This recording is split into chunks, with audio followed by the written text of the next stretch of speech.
ইসলামের চতুর্থ খলিফা হযরত আলী রাদিয়াল্লাহু তাআলা আনহুর পর মুসলিম উম্মার খলিফা হিসেবে দায়িত্ব গ্রহণ করেন মুয়াবিয়া ইবনে আবু সুফিয়ান। দীর্ঘ ২০ বছর তিনি খেলাফতের দায়িত্বে ছিলেন।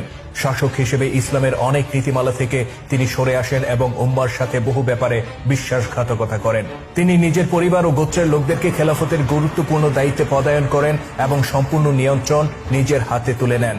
তার সবচেয়ে বড় বিশ্বাসঘাতকতা ছিল এই যে মৃত্যুর আগে তিনি নিজের পুত্র ইয়াজিদকে পরবর্তী খলিফা হিসেবে ঘোষণা দেন।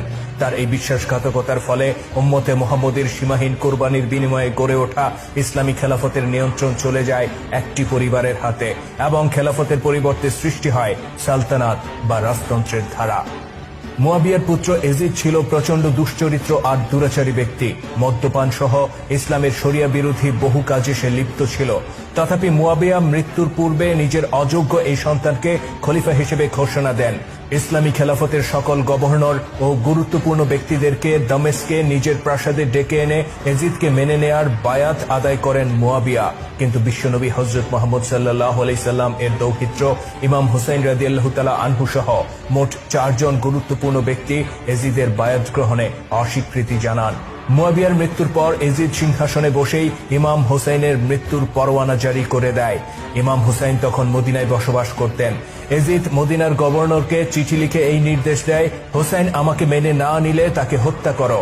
মদিনার গভর্নর ইমাম হুসাইনকে ডেকে বলেন, আপনি এই কাগজে এজিদকে খলিফা হিসেবে মেনে নিয়ে লিখিত দেন এবং তাতে স্বাক্ষর করে দেন। ইমাম হুসাইন বলেন, এজিদের মতো ব্যক্তি যখন খেলাফতের মসনদে বসে তখন নবী মুহাম্মদ সাল্লাল্লাহু আলাইহি সাল্লাম এর ধর্ম উম্মার কোনো উপকারে আসে না। আমি তাকে খলিফা হিসেবে মানি না। এজিদকে বলে দাও, উত্তরাধিকার সূত্রে জোরপূর্বক খেলাফত দখলকে আমি স্বীকার করি না। একথা বলে তিনি চলে যান। সেখানে এজিদের অনুগত সেনারা ইমাম হোসেনকে হত্যা করার জন্য তলোয়ার উন্মুক্ত করলেও মদিনার গভর্নর তাদেরকে বারণ করেন, কেননা তিনি জানতেন ইমাম হোসেনকে হত্যা করলে মদিনার জনগণ বিদ্রোহ করবে এবং তার পরিণতি হবে অত্যন্ত ভয়াবহ। এর কিছুদিন বাদেই ইমাম হোসেন মক্কায় হজ করতে যান। সেখানে মসজিদুল হারামে ইমাম হোসেনকে হত্যা করার ষড়যন্ত্র করা হয় আর হোসেনকে হত্যার দায়িত্ব দেয়া হয় বুকাইর নামে এক যুবককে, যে ছিল এজিদের রাজদূত ও গুপ্তঘাতক। কিন্তু উত্তেজিত জনতার প্রবল বাধার মুখে ঘাতকেরা পালিয়ে যেতে বাধ্য হয়। মূলত অপবিত্র নগরী মক্কা ও মদিনার লোকজন এজিদকে খলিফা হিসেবে মানতে রাজি ছিল না। তারা বিশ্বাস করত নবীর দৌহিত্র ইমাম হুসাইন রাদিয়াল্লাহু তাআলা আনহুই হচ্ছেন খেলাফতের যোগ্য উত্তরসূরি। হজ পালনকালে মসজিদুল হারামের মতো পবিত্র জায়গায় যেখানে রক্তপাত সম্পূর্ণ নিষিদ্ধ, সেখানে ইমাম হুসাইনের উপর হামলার বিষয়টি সবাইকে ভাবিয়ে তোলে। তারা বুঝতে পারেন ইমাম হুসাইনকে হত্যা করার জন্য এজিদ কতটা মরিয়া হয়ে উঠেছে। এরই মধ্যে মুসলিম খেলাফতের আরেক প্রদেশ কুফা থেকে ইমাম হুসাইনের কাছে শত শত চিঠি আসতে থাকে।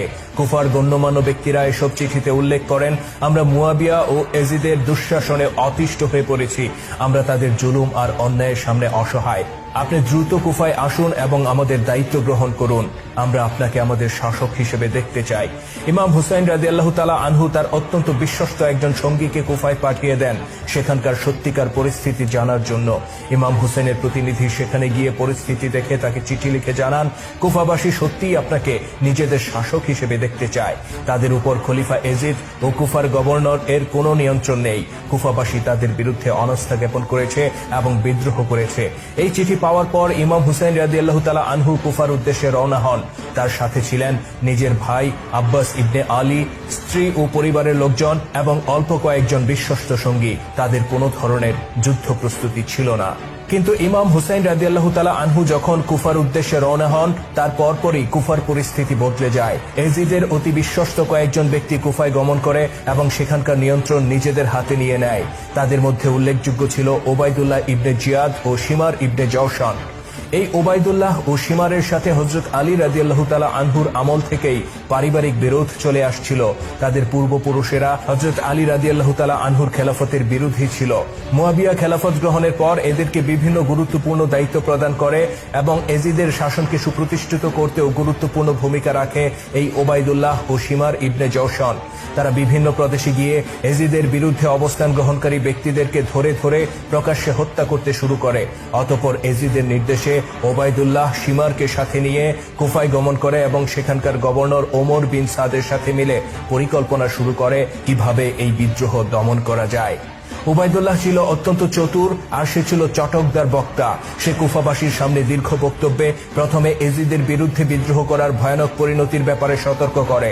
এরপর সে তাদেরকে বিভিন্ন সুযোগ সুবিধার প্রলোভন দেখায়। আশ্চর্যের বিষয়, উবাইদুল্লাহর এই বক্তব্যে কুফার অধিবাসীরা মুহূর্তের মধ্যে ইমাম হোসেনের আনুগত্যের শপথ থেকে বের হয়ে আসে এবং এজিদের প্রতি আনুগত্যের শপথ নেয়। অতঃপর সবার সামনে হুসাইন রাদিয়াল্লাহু তাআলা আনহুর চাচাতো ভাই মুসলিম ইবনে আকিলকে হত্যা করা হয়। তার মৃত্যুতে সেই কুফাবাসীকে বিপুল উল্লাস করতে দেখা যায়, যারা কদিন আগেও ইমাম হুসাইনের এই ভাইকে সবচেয়ে বেশি সম্মান করত। অতঃপর উবাইদুল্লাহ কুফাবাসীকে আহ্বান করে এজিদের বাহিনীতে যোগ দেওয়ার জন্য। দলে দলে কুফার লোকজন এজিদের বাহিনীতে যোগ দেয়। অতঃপর তারা রওনা হয় সেই হুসাইনকে হত্যা করার জন্য, যেই হুসাইনকে তারা নিজেরা দাওয়াত দিয়ে নিয়ে এসেছে। আর সেই সেনাবাহিনী পরিচালনার দায়িত্ব দেয়া হয় হুর ইবনে ইয়াজিদ তামিমি নামে এক ব্যক্তিকে, যিনি ছিলেন খেলাফতের প্রতি অনুগত ও বিশ্বস্ত এক বর্ষিয়ান যোদ্ধা। তার সাথী হয় তারই পুত্র বুকাইর ইবনে হুর। এ হচ্ছে সেই যুবক যিনি এজিদের নির্দেশে মক্কায় গিয়েছিলেন ইমাম হুসাইনকে হত্যা করতে। এজিদের ডানহাত ওবাইদুল্লাহ হুরকে নির্দেশ দেয় ইমাম হোসেনের পথ অবরোধ করতে এবং সেখানকার পরিস্থিতি তাকে জানাতে। 1000 সেনার একটি বাহিনী নিয়ে হুর বের হয়ে পড়েন এবং ফোরাত নদীর তীরে ইমাম হুসাইন রাদিয়াল্লাহু তাআলা আনহুর মুখোমুখি হন। তিনি জানতেন ইমাম হুসাইন বিশাল বাহিনী নিয়ে এসেছেন, কিন্তু বাস্তবে তিনি দেখতে পান ইমাম হুসাইনের সঙ্গী মাত্র 72 জন। তিনি এজিদের প্রতিনিধি ওবাইদুল্লাহর নির্দেশে ইমাম হুসাইন রাদিয়াল্লাহু তাআলা আনহুর পথ অবরোধ করেন এবং কারবালা প্রান্তরে তাদেরকে অবরুদ্ধ করে রাখেন। তাছাড়া তিনি ফোরাত নদীর পানি আটকে দেন এবং হুসাইন রাদিয়াল্লাহু তাআলা আনহুর সঙ্গীদের জন্য ফোরাতের পানি নিষিদ্ধ করে দেন। এই নিষেধাজ্ঞা উপেক্ষা করে হুসাইন রাদিয়াল্লাহু তাআলা আনহুর তাঁবু থেকে কেউ যেন ফোরাত নদীর পানি নিতে না পারে, সেজন্য একদল পাহারাদার মোতায়েন করা হয়। ওবাইদুল্লাহর নির্দেশে তিনি এই কাজ করেছিলেন যেন ইমাম হুসাইন ও তার সঙ্গীরা পানির যন্ত্রণায় মৃত্যু মুখে পতিত হয়। হুরের উপর নির্দেশ ছিল ইমাম হুসাইন এজিদকে খলিফা হিসেবে মেনে নেয়ার আগ পর্যন্ত তাদেরকে কষ্ট দিতে থাকো, আর কোনো ব্যাপারে যদি তারা বাড়াবাড়ি করে তাহলে তাকে হত্যা করো। সেনাপতি হুর খেলাফতের নির্দেশ পালনে আন্তরিক ছিলেন, কিন্তু তিনি যখন হযরত হুসাইন রাদিয়াল্লাহু তাআলা আনহুর সংস্পর্শে আসেন তখন তার বিশাল ব্যক্তিত্ব তাকে মুগ্ধ করে। ধীরে ধীরে তিনি হুসাইন রাদিয়াল্লাহু তাআলা আনহুর প্রতি দুর্বল হয়ে পড়েন। তিনি হুসাইন রাদিয়াল্লাহু তাআলা আনহুর তাঁবুতে নিয়মিত যাতায়াত করতে শুরু করেন এবং তাদের মধ্যে সুসম্পর্ক গড়ে ওঠে। শুধু তাই নয়, তিনি তার গোটা সেনাবাহিনী নিয়ে ইমাম হুসাইনের ইমামতিতে নামাজ আদায় করতেন। এই খবর যখন কুফায় অবস্থানরত এজিদের প্রতিনিধি ওবাইদুল্লাহর কাছে যায় তখন সে খুবই ক্ষিপ্ত হয়ে ওঠে। সে তৎক্ষণাৎ হুরের সেনাপতিত্ব কেড়ে নেয় এবং কুফার গভর্নর ওমর ইবনে সাদকে পাঠিয়ে দেয় সেনাবাহিনীর নেতৃত্ব দেওয়ার জন্য। তার সাথে সে পাঠায় তার অতি বিশ্বস্ত শিমার ইবনে জওশানকে। ওমর ইবনে সাদ কারবালার প্রান্তরে এসে সেনাবাহিনীর নিয়ন্ত্রণ নিজের কাছে নিয়ে নেয়। এরই মধ্যে এজিদ বাহিনীর সংখ্যা বাড়তে বাড়তে 1000 থেকে 30,000-এ গিয়ে ঠেকেছে। কিন্তু আশ্চর্যের বিষয় হচ্ছে ওমর ইবনে সাদও হুসাইন রাদিয়াল্লাহু তাআলা আনহুর সাথে সাক্ষাৎ করার পর তার প্রতি দুর্বল হয়ে পড়ে। সে হুসাইন রাদিয়াল্লাহু তাআলা আনহুর সাথে বৈঠক করার পর ওবাইদুল্লাহর উদ্দেশ্যে কুফায় একটি চিঠি পাঠায়, যে চিঠিতে হুসাইন রাদিয়াল্লাহু তাআলা আনহু এর ব্যাপারে কিছুটা সহানুভূতি প্রকাশ পায়। এতে এজিদের দক্ষিণ হস্ত ওবাইদুল্লাহ খুবই ক্ষিপ্ত হয়ে ওঠে এবং ফিরতি চিঠিতে ওমর ইবনে সাদকে কঠোর হুঁশিয়ারি দেয়। সে বলে, তোমাকে হুসাইনের প্রতি দরদ দেখানোর জন্য পাঠানো হয়নি, তোমাকে পাঠানো হয়েছে তাকে হত্যা করার জন্য। হয় খলিফা এজিদের প্রতি হুসাইনের আনুগত্য আদায় করো, না হয় তাকে হত্যা করো। যদি এই কাজে ব্যর্থ হও তাহলে তোমাকে তোমার দায়িত্ব থেকে অব্যাহতি দেয়া হবে এবং শিমারকে তোমার জায়গায় বসানো হবে। এই হুঁশিয়ারি পাওয়ার পর ওমর বিন সাদ নড়ে চড়ে বসে। সে বুঝতে পারে নিজের গদি রক্ষা করতে হলে যা নির্দেশ এসেছে তার বাস্তবায়ন ছাড়া আর কোনো উপায় নেই। কখনো হুসাইন রাদিয়াল্লাহু তাআলা আনহু বা তার পরিবারের প্রতি সহানুভূতি জন্ম নিলেও শিমারের দিকে তাকালে তার কলিজা শুকিয়ে যেত। মনে হতো এই শিমার তার ক্ষমতা কেড়ে নিতে অধীর আগ্রহে অপেক্ষা করছে। এই ভয়ে সে হুসাইন রাদিয়াল্লাহু তাআলা আনহুর প্রতি কঠোরতা প্রদর্শনের সিদ্ধান্ত নেয় এবং পরদিন হামলা চালানোর ঘোষণা দেয়। দুই পক্ষের মধ্যে যখন যুদ্ধের প্রস্তুতি চলছে তখন ঘটে যায় চাঞ্চল্যকর এক ঘটনা। এজিদ বাহিনীর প্রথম সেনাপতি হুর ইবনে ইয়াজিদ ও তার ছেলে বুকাইর ইবনে হুর পালিয়ে ইমাম হুসাইনের তাঁবুতে চলে যান। তারা ইমাম হুসাইনের হাতে বায়াত গ্রহণ করেন এবং তার জন্য শেষ রক্তবিন্দু পর্যন্ত লড়াই করে যাওয়ার প্রতিজ্ঞা ব্যক্ত করেন। পরদিন যখন দুই পক্ষ একে অপরের মুখোমুখি হয় তখন দেখা যায় একদিকে এজিদের 30,000 সেনা, অন্যদিকে হযরত ইমাম হুসাইনের মাত্র 72 জন সঙ্গী। সত্যি বলতে এটা কোনো যুদ্ধ ছিল না, বরং এটা ছিল হুসাইন রাদিয়াল্লাহু তাআলা আনহু ও তার সাথীদের উপর চালিয়ে দেয়া এক হত্যাযজ্ঞ। নিশ্চিত মৃত্যুর কথা জেনেও হুসাইনের সঙ্গীরা তাকে ছেড়ে চলে যাননি। তারা মৃত্যুর আগ পর্যন্ত নবীর দৌহিত্রের পাশে থেকে যুদ্ধ করে যাওয়ার প্রতিজ্ঞা ব্যক্ত করেন। ইমাম হুসাইন তাদেরকে অনুরোধ করে বলেন, তোমরা রাতের অন্ধকারে ফোরাত নদী পার হয়ে চলে যাও। আমার একার জন্য সবার জীবন বিপন্ন করার কোনো মানে হয় না, কেননা তোমরা জীবন দিয়েও আমাকে রক্ষা করতে পারবে না। তারা জিজ্ঞেস করেন, নবীর দৌহিত্র কি আমাদের উপর থেকে আস্থা হারিয়ে ফেলেছেন? এরপর ইমাম হোসেনের আর কিছুই বলার থাকে না। নবীর দৌহিত্রের প্রতি আনুগত্যের চরম পরাকাষ্ঠা প্রদর্শনকারী এই ব্যক্তিদের মধ্যে ছিলেন তারই ভাই আব্বাস ইবনে আলী, জুবাইর ইবনে কান, হাবিব ইবনে মাজুয়াহির, সাদ ইবনে হানজালা, কাসিদ ইবনে জুহাইর, আব্দুল্লাহ ইবনে ওমর, আবিস ইবনে শবিব, মুসলিম ইবনে ওশাজা, জাফর ইবনে আকিল প্রমুখ। পাশাপাশি হুর ইবনে ইয়াজিদ তামিমি ও তার পুত্র বুকাইর ইবনে হুর। তারা প্রত্যেকে ছিলেন ইমানি চেতনায় উদ্দীপিত এক একজন দুর্ধর্ষ যোদ্ধা। যুদ্ধের দামামা যখন বেজে ওঠে তখন শুরুতেই রীতি অনুযায়ী দ্বৈত যুদ্ধের আহ্বান জানানো হয়।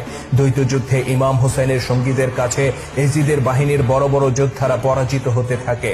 অতঃপর এজিদ বাহিনীর কমান্ডার ওমর ইবনে সাদ তার বাহিনীকে একযোগে আক্রমণ চালানোর নির্দেশ দেয়। মাত্র ৭২ জন যোদ্ধা মোকাবেলা করেন হাজার হাজার শত্রুকে। তাদের এক একজনকে ঘিরে ধরে অসংখ্য এজিদ সেনা, তথাপি তাদের কেউই আত্মসমর্পণ করেন না। বীর বিক্রমে তলোয়ার চালিয়ে তারা লড়াই করতে থাকেন, আর এভাবে নিজেদের নেতৃত্বের প্রতিকৃত অঙ্গীকার রক্ষা করতে গিয়ে একে একে শহীদ হন কাসিদ ইবনে জুহাইর, জুবাইর ইবনে কান, হাবিব ইবনে মাজুয়াহির, সাদ ইবনে হানজালা, আবিস ইবনে শবিব, মুসলিম ইবনে ওশাজা, জাফর ইবনে আকিলের মতো যোদ্ধারা। শাহাদাতের এই যাত্রায় তাদের সঙ্গী হন হুর ইবনে ইয়াজিদ তামিমি, যিনি ছিলেন এজিদ বাহিনীর প্রথম সেনাপতি। অতঃপর জোহরের নামাজের সময় হয়, যুদ্ধবিরতির আহ্বান জানানো হয় এবং উভয় পক্ষ যার যার শিবিরে ফিরে যায়। ইমাম হুসাইন রাদিয়াল্লাহু তাআলা আনহুর নেতৃত্বে তার সেনারা যখন সালাতুল খৌফ অর্থাৎ আশঙ্কাকালীন নামাজ আদায় করছেন, তখন এজিদের শিবির থেকে ছোড়া হয় ঝাঁকে ঝাঁকে তীর, আর সেই তীরে বিদ্ধ হয়ে নামাজরত অবস্থায় মৃত্যুর কোলে ঢলে পড়েন অনেক যোদ্ধা। এদিকে পানির অভাবে ইমাম হোসেনের শিবিরের সৃষ্টি হয় তীব্র হাহাকার। তৃষ্ণায় কাতর হয়ে মারা যেতে থাকে শিশুরা। শিবিরের এই হাহাকার দেখে আব্বাস ইবনে আলী তার ভাই হোসেনের কাছে অনুমতি প্রার্থনা করে বলেন, আমাকে অনুমতি দিন, আমি এজিদের পাহারাদারদের উপর হামলা করে ফোরাত নদী থেকে পানি নিয়ে আসব। ইমাম হোসেন জানতেন তার ভাই আর কখনো ফিরে আসবে না। তিনি অশ্রুভেজা কণ্ঠে তাকে অনুমতি দেন, কেননা এছাড়া আর কোনো উপায় ছিল না। আব্বাস ইবনে আলীর দ্রুতগামী ঘোড়া ছুটে যায় ফোরাতের তীরে। এজিদের পাহারাদার সেনারা তাকে বাধা দেওয়ার চেষ্টা করে, কিন্তু তিনি যাকে সামনে পান তাকেই হত্যা করে ফোরাতের দিকে এগিয়ে যেতে থাকেন। কেউই তার পথ আগলে দাঁড়াতে পারে না। তিনি যখন ফোরাতের স্বচ্ছ পানি নিয়ে ফিরে আসছেন, তখন দূর থেকে তাকে উদ্দেশ্য করে ঝাঁকে ঝাঁকে তীর ছোড়ে এজিদের সেনারা। তীরে বিদ্ধ হয়ে দুর্বল হয়ে পড়েন আব্বাস ইবনে আলী। অতঃপর তারা কাছে এসে আব্বাসের ডান হাত কেটে ফেলে। তিনি বাম হাতে মশক ধরে রেখেছিলেন আর সেই পানি নিয়ে নিজের শিবিরে ফিরে যাওয়ার চেষ্টা করছিলেন। তারা তার বাম হাতও কেটে ফেলে। অতঃপর তিনি পানির মশক মুখে তুলে নেন এবং শিবিরে ফিরে যাওয়ার চেষ্টা করেন। তারা তার মাথায় প্রচন্ড আঘাত করে আর তিনি মাটিতে লুটিয়ে পড়েন। আর এভাবেই শিশুদের জন্য এক মশক পানির আশায় ফোরাতের তীরে গিয়ে শহীদ হন হযরত আলী রাদিয়াল্লাহু তাআলা আনহুর পুত্র আব্বাস ইবনে আলী। প্রিয় ভাইয়ের মৃত্যুর পর হুসাইন রাদিয়াল্লাহু তাআলা আনহুকে সঙ্গ দেওয়ার মতো তেমন কোনো যোদ্ধা অবশিষ্ট ছিল না। বেঁচে ছিলেন কেবল হুর এর পুত্র বুকাইর, যিনি একসময় হুসাইনকে হত্যা করার জন্য ঘুরে বেড়াতেন। তিনিও নিজের পিতার মতো এজিদ বাহিনীর বিরুদ্ধে যুদ্ধে অবতীর্ণ হন এবং গুরুতর আহত অবস্থায় মাটিতে লুটিয়ে পড়েন। অতঃপর যখন আর কোনো যোদ্ধা অবশিষ্ট নেই, তখন হুসাইন রাদিয়াল্লাহু তাআলা আনহু নিজের ভ্রাতা আব্বাসের 6 মাসের শিশুপুত্র আব্দুল্লাহকে কোলে নিয়ে যুদ্ধের ময়দানে যান। তিনি আব্দুল্লাহকে উঁচু করে বলেন, হে পাষণ্ডরা, তোমাদের সাথে শত্রুতা আমার, কিন্তু এই নিষ্পাপ শিশুকে কেন তোমরা পানির কষ্ট দিচ্ছ? হুসাইন রাদিয়াল্লাহু তাআলা আনহুর এই প্রশ্নের জবাব তারা দিয়েছিল তীরের ভাষায়।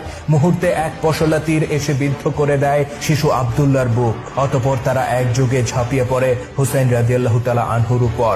নবীর দৌহিত্র শেষ নিঃশ্বাস থাকা অবধি বীর বিক্রমে যুদ্ধ করে যান এজিদ বাহিনীর বিরুদ্ধে।